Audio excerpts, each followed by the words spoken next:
خواتین و حضرات، ملک کے حالات خاص طور پہ جڑواں شہر اسلام آباد راولپنڈی کے حالات جو ہیں اس وقت کرفیو کے نظر آ رہا ہے اس پورے معاملات میں. ہم بھی آفس بڑے مشکل سے پہنچے ہیں. میرے ساتھ حسنات ملک صاحب موجود ہیں. حسنات بھائی، آپ کیسے آئے ہیں؟ رستے تو سارے بند ہیں، اسلام آباد کو چاروں طرف سے سیل کر دیا گیا ہے. اس سے پہلے آپ نے کبھی ایسے حالات دیکھے؟ دیکھیں، مجھے نہیں یاد کہ میں نے کوئی ایسی صورتحال دیکھی ہو. اتنا کرفیو والا سما. ابھی لوگ اسلام آباد میں تو پہلے بھی معلوم تھا کہ نہیں نکلیں گے، پنجاب سے بھی. اب یہ ہے کہ اسلام آباد میں آنے والے پہلے رستے موٹر وے بھی بند ہے. حالانکہ قافلہ یہ جو لوگ ہیں وہ ادھر سے پشاور سے آنے تھے. پنجاب کے رستے بند ہیں جو اسلام آباد کی طرف. جی ٹی روڈ بند ہے. اسلام آباد کے اندر جو رستے ہیں وہ بند کر دیے گئے کنٹینر لگا کے. لوگوں کو کافی زیادہ مشکلات ہیں. اسکول بند ہیں. تو میرا خیال ہے کہ پی ٹی آئی کی پہلی کامیابی تو حکومت نے دے دی ہے. احتجاج کامیاب ہو. احتجاج کامیاب ہو گیا جب آپ نے ہر چیز سیل کر دی ہے، روک دی. کرفیو تقریباً ایک نیم کرفیو ہے. تو پھر کیا اس میں آپ کو سگنلز نہیں مل رہے. آپ کے جو بیچارے روزمرہ جو کام کرتے ہیں، ان ڈرائیو والے، فوڈ پانڈا والے، وہ گھر بیٹھے ہیں. بالکل اتنی تکلیف ہوئی ہے. بالکل بالکل ایسا ہی ہے. اچھا حسنات صاحب، آپ کو کیا لگ رہا ہے اس پورے معاملے میں جو گورنمنٹ کرنا چاہ رہی ہے، مطلب آئینی ترمیم والے معاملے پہ ایک قدم بھی پیچھے نہیں ہٹنا چاہتی، تو کیا ان کے آپ کو نظر آ رہے ہیں فیوچر کے پلانز، اور کیا وہ ان میں کامیاب ہو پائیں گے؟ دیکھیں، میرا نہیں خیال کہ پلان کامیاب ہو پائیں حکومت کے. کیونکہ وجہ یہ ہے کہ جب آپ آئینی جو ہے وہ حقوق کو سلب کر کے آپ آئینی ترمیم کریں گے تو وہ بھی آئینی ترمیم جو انڈیپینڈنس آف جوڈیشری پہ اٹیک ہے. ایک نئی عدالت بن رہی ہے. پہلے تو یہ ہے کہ یہ جو پارلیمنٹ جو ہے فارم 47، اس کی لیجٹمیسی پہ بڑے سوالات ہیں. ایسا لگ رہا ہے کہ پارلیمنٹ کریٹ کی گئی اور اس پارلیمنٹ کریٹ شدہ سے ایک پوری جوڈیشری کو ختم کیا جا رہا ہے، ایلیمنیٹ. اب ایک بڑی عدالت سپریم کورٹ سے بڑی، جس کا چیف جسٹس حکومت خود لگائے گی، اور اس کے جج جو ہے وہ چیف جسٹس صاحب لگائیں گے. 3 سال کا یہ وقفہ جو ہے بیچ میں رہے گا. تو پھر اس کے بعد جو ہے وہ کہا جا رہا ہے کہ کمیشن بنے گا. تو یہ ساری چیزیں ہیں. میرا خیال ہے کہ جو آج کی ایسا لگ رہا ہے کہ یہ کوئی ایسی بات تو نہیں ہے کہ آپ نے آئینی ترمیم کر لی ہے اور بس اس کے بعد ختم. اس کو چلانا بھی ہے. تو یہ نہیں ہے کہ آج ہو گیا ہے تو بس اب ختم. اب چلائے گا کون؟ اصل معاملہ یہ ہے. اصل میں ان کا جو پرابلم ہے وہ یہ ہے کہ اگر ہم یہ نہ کر پائے یہاں تک جو پہنچے ہیں، تو پھر ہم نے اتنے پاپڑ کیوں بیلے اب تک یہاں تک جو پہنچے. دیکھیں، وہ نہیں ہے. میرا خیال ہے کہ سکسیس حکومت کا اچھی کام ہے کہ وہ بات کرے، کنسنسس ایوالو کرے. مولانا فضل الرحمان کو آلریڈی انگیج کیا گیا. مزید 1-2 اور ان کو بھی انگیج کیا جا سکتا ہے. اس میں کون سی بات ہے؟ رائٹ. اچھا، آپ کو کیا لگتا ہے کہ اس وقت جو حکومت کر رہی ہے، دوسری طرف مولانا فضل الرحمان صاحب ہیں اور عمران خان صاحب ہیں جو کہہ رہے ہیں کہ اس ترمیم کو تھوڑا سا ڈیلے کر لیں، جی، آپ 22-21 اکتوبر تک کیوں نہیں ڈیلے کر سکتے اس چیز کو؟ کیا یہ ایک مناسب بات نہیں ہے؟ دیکھیں، بات تو ویسے ٹھیک ہے. میرا خیال ہے کہ اس کو تو یہ ہے کہ ختم. اول تو یہ اگر ہونی ہی نہیں چاہیے امینڈمنٹ. اگر ہونی بھی ہے تو اس میں بات یہ ہے کہ آپ کانسٹیٹیوشنل کورٹ بنا دیں، کانسٹیٹیوشنل بینچ بنا دیں سپریم کورٹ کے اندر. ہر صوبے کا سینئر موسٹ جج جو ہے وہ اس کا حصہ ہو، اور وہ ریگولیٹ کر دیں سپریم کورٹ میں. Court of appeal high court سے اوپر بنا دیں. سپریم کورٹ کو کانسٹیٹیوشن کورٹ بنا دیں. نئے ججز کو لانا کیوں ضروری ہے؟ مقصد یہ ہے. اب یہ پینڈنسی کے نام پہ بات ہو رہی ہے. پینڈنسی کا کوئی ایشو نہیں ہے. پینڈنسی جو ہے اور وہ یہ بھی اب میں آپ کو بتا دوں، ابھی فار ٹائم بینگ تو ان کو فائدہ ہوگا کانسٹیٹیوشن میں، یہ جو ہوگی آئینی عدالت. لیکن اس آئینی عدالت کا کام ہی صرف آئینی کیسز ہیں. پولیٹیکل کیسز بھی آنے ہیں.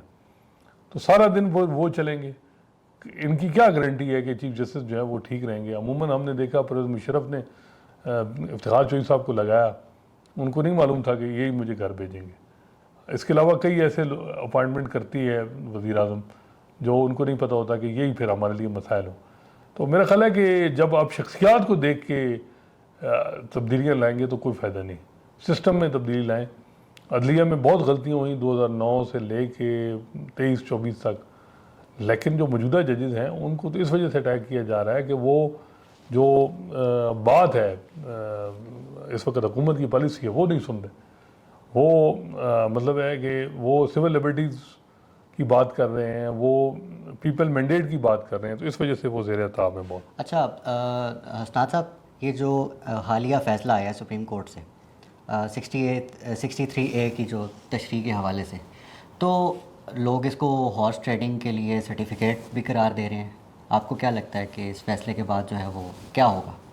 دیکھیں اس میں کوئی شک نہیں ہے کہ مسائل آنے ہیں. سیکریٹری یہ جو ہے وہ ہارس ٹریڈنگ ہونی ہے. آلریڈی شکایات آ رہی ہیں, ٹائمنگ ٹھیک نہیں ہے.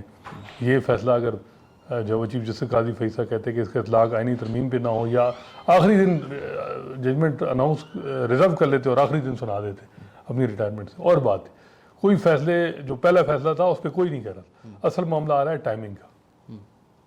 اچھا حسنان صاحب, لاسٹلی آپ نے آج خبر دی قاضی صاحب کے حوالے سے کہ وہ جو ہیں جا رہے ہیں, تو اس میں کیا اس کی تھوڑی سی تفصیلات بتا دیں. دیکھیں انہوں نے حکومت کو تو یہ کنوے کیا ہے جب مولانا فضل الرحمان نے شور مچایا کہ ہم کسی صورت میں بھی قاضی صاحب کو نہیں مانیں گے, تو وہ اس کے بعد جب قاضی صاحب کو بھی اندازہ ہو گیا کہ سیاسی جماعتوں کا ان کا مسئلہ ہے, تو انہوں نے اپنی طرف سے کہہ دیا کہ مجھے کسی حصے میں پلان میں نہ جو شامل کریں.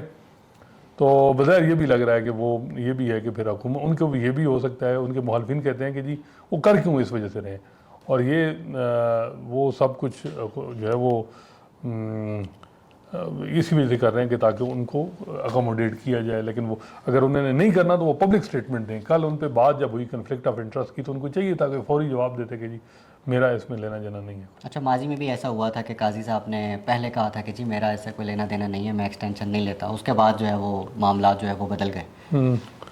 جی بالکل, اس کے بعد چیزیں جو ہیں وہ اور اس بار بھی یہ نہ ہو کہ اب قاضی صاحب کہیں کہ جی نہیں ٹھیک ہے, سب کے لیے اگر پیکیج ہے تو پھر میں بھی بیچ میں لے لوں. بالکل بالکل, یہ ایسا بات ہی ہے. یہ اصل میں دیکھیں جب تک وہ کلیئر سٹیٹمنٹ نہیں دیں گے معاملات نہیں ٹھیک ہوں گے. ایسا ہی ہے اسناد ملک جس صاحب. وقت تک وہ خود نہیں کہیں کہ جی میں جا رہا ہوں. اور دوسری بات یہ ہے کہ جو کچھ وہ ڈسٹرکشن کر کے جا رہے ہیں وہ اتنی زیادہ ہے کہ اس کی اب وہ میرا خیال ہے کہ بہتر رہ جاتے, اتنی تباہی کر کے چلے جائیں گے تو پھر کون اس کو سنبھالے گا. یہ اچھا, آخری چیز تھوڑی سی یہ ڈسکس کر لیتے ہیں ٹو کنکلوڈ اٹ, کہ یہ جو کہہ رہے ہیں کہ جی ملک کی سالمیت پہ حملہ ہو گیا ہے اور ملک کی جو ڈگنیٹی ہے اسی کا خیال کر لیتے ہیں عمران خان, کیا یہ اکیلے عمران خان کی ذمہ داری ہے؟ دیکھیں یہ دونوں طرف سے معاملات آ رہے ہیں. میں سمجھتا ہوں کہ دونوں طرف سے چیزیں ٹھیک نہیں ہو رہی. لیکن بات یہ ہے کہ عمران خان اس وقت جو کاز ہے نا وہ ہے کہ عدلیہ کی آزادی کا جو معاملہ ہے, انڈیپینڈنس آف جوڈیشری اور کانسٹیٹیوشنل کورٹ کا, میں سمجھتا ہوں اس وقت عمران خان کو نیوٹرل بھی سپورٹ ہے. سپورٹ ہے اور اس کے بغیر وہ یہ نہیں کر سکتے. بالکل, دیکھیں اب اس دفعہ ان کو ہر طرف سے سپورٹ ہے. ان کے جو بھی بندہ جو اس وقت عدلیہ کا حامی ہے وہ ویل وشر ہے, وہ چاہتا ہے کہ پریشر بنے اور حکومت بیک فٹ پہ ہو. منصور علی شاہ صاحب آ جائیں تو کس کو پرابلم ہو سکتی ہے؟ مطلب ٹھیک ہے ایک نئے جج, بس وہ موجودہ نظام کی گارنٹی جو قاضی صاحب ہیں وہ گارنٹی اگر منصور علی شاہ وہ بھی ہو سکتے ہیں, نہیں وہ نہیں دے رہے, اسی وجہ سے تو مسئلہ آ رہا ہے. اسناد ملک صاحب تھینک یو ویری مچ. آپ دیکھ رہے تھے میرا یوٹیوب چینل. آج جو ہے جو حالات بن رہے ہیں ملکی معاملات, ہم ان سے آپ کو اپڈیٹ رکھیں گے. اگلی ولاگ میں انشاءاللہ ملاقات ہوتی ہے. تب تک اپنا اپنے آس پاس سب کا, اپنے پاکستان کا بہت خیال رکھیے گا. اللہ نگہبان. پاکستان زندہ باد.